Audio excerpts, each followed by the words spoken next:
Shalini, good afternoon. So assembly సమావేశాలు నిజానికి ఈరోజు మూసి ప్రక్షాళన మీదే ప్రధానంగా అంశాన్ని లేవనెత్తడం జరిగింది.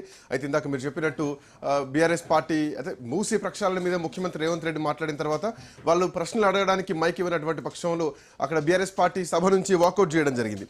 అసలు మూసి ప్రక్షాళనకు ఎంత ఖర్చు అవుతుంది, సో మూసి మోడరేషన్ ప్రాజెక్టుకు ఎంత అవుతుందో చెప్పాలంటూ కూడా అటు బీఆర్ఎస్ పార్టీ డిమాండ్ చేయడం జరిగింది. ఒకసారి 1,00,000 కోట్లు అన్నారు, ఓసారి 50,000 కోట్లు అన్నారు, ఓసారి 1,50,000 కోట్లు అన్నారు. ఇట్లా రకరకాల మాటలు చెప్పారు. బట్ దీనికి సంబంధించి పూర్తి క్లారిటీ లేదు. అండ్ మోర్ ఓవర్ ఇప్పటి వరకు ఎంతమందిని అక్కడి నుంచి తరలించారు, ఎంత పని చేశారు, మూసి నదీ ప్రక్షాళన ఆ ప్రాంతంలో పరివాహక ప్రాంతంలో ఉండేటువంటి వాళ్లకు ఎంత డబ్బులు కేటాయిస్తున్నారు అన్నది కూడా ప్రధానంగా ఈరోజు బీఆర్ఎస్ పార్టీ లేవనెత్తినటువంటి అంశం. మరోవర్ ఈ సుందరీకరణ మీద ప్రభుత్వం ఎంత ఖర్చు పెట్టబోతుందో ఇవన్నీ కూడా స్పష్టం చేయాలంటూ కూడా హరీష్ రావు డిమాండ్ చేయడం జరిగింది. మరోవర్ అసలు డబ్బులే లేవంటున్నారు. డబ్బులు లేవనుకుంటున్నారు పక్షంలో ఇప్పుడు 1,00,000-1,50,000 కోట్లతోటి మూసి ప్రక్షాళన ఎట్లా జరుగుతుంది, ఏ విధంగా చేయబోతున్నారంటూ కూడా ప్రతిపక్షం ఈరోజు ప్రశ్నించింది. ఇప్పటివరకు ఎన్ని నివాసాలను కూల్చడం జరిగింది, అండ్ మోరోవర్ ఈ కూల్చిన నివాసాలకు గతంలో 2013 భూసేకరణ చట్టం కింద వాళ్ళకి ఇవ్వాల్సినటువంటి బెనిఫిట్స్ ఏవైతున్నాయో ఆ బెనిఫిట్స్ ఇచ్చారా అంటూ కూడా డిమాండ్ చేశారు. వేజ్ లాస్ ఇస్తున్నారా, తో పాటు వాళ్ళకి ఇచ్చేటువంటి డబుల్ బెడ్రూమ్ ఇండ్లలో వాళ్ళకి అసైన్మెంట్ చేశారా, ఇవి ఎంతమంది చేతుల్లోకి వెళ్ళాయి, లేదంటే అవి ఇవ్వకుండానే చేతులు దులుపుకుంటున్నారంటూ కూడా హరీష్ రావు క్వశ్చన్ చేయడం జరిగింది.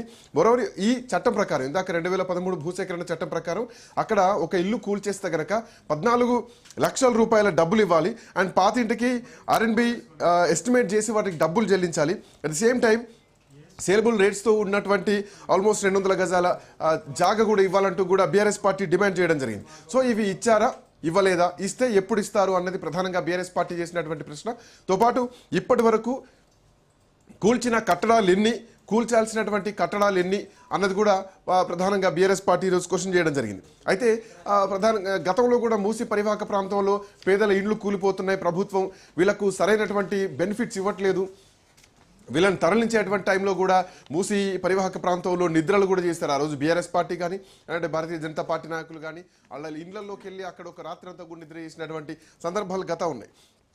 సో వాటికి కూడా ముఖ్యమంత్రి రేవంత్ రెడ్డి సమాధానం ఇచ్చారు. అంటే గతంలో గుజరాత్లో సబర్మతి నదీ ప్రక్షాళన సమయంలో కూడా చాలామందిని ఆల్మోస్ట్ ఒక 60,000 కుటుంబాలను అక్కడి నుంచి తరలించడం జరిగింది. అంతేకాదు యమునా నది ప్రక్షాళన, ఢిల్లీలో కూడా యమునా నది ప్రక్షాళన చేస్తామంటేనే ఢిల్లీలో బీజేపీ అధికారంలోకి వచ్చింది. సో ఇట్లాంటి పరిస్థితుల్లో మూసి అనేది ఒక 4 నదుల సంగమం తెలంగాణలోనే జరగబోతోంది. గోదావరితోటి మేము దీన్ని కలపబోతున్నాం. సో ఇది మహా పెద్ద ప్రాజెక్ట్. ఇది ఎవరికి ఇష్టం లేదో, ఎవరు కడుపు మంటతో ఉన్నారో వాళ్ళు నాతో రండి, లేదంటే మీరే వెళ్తా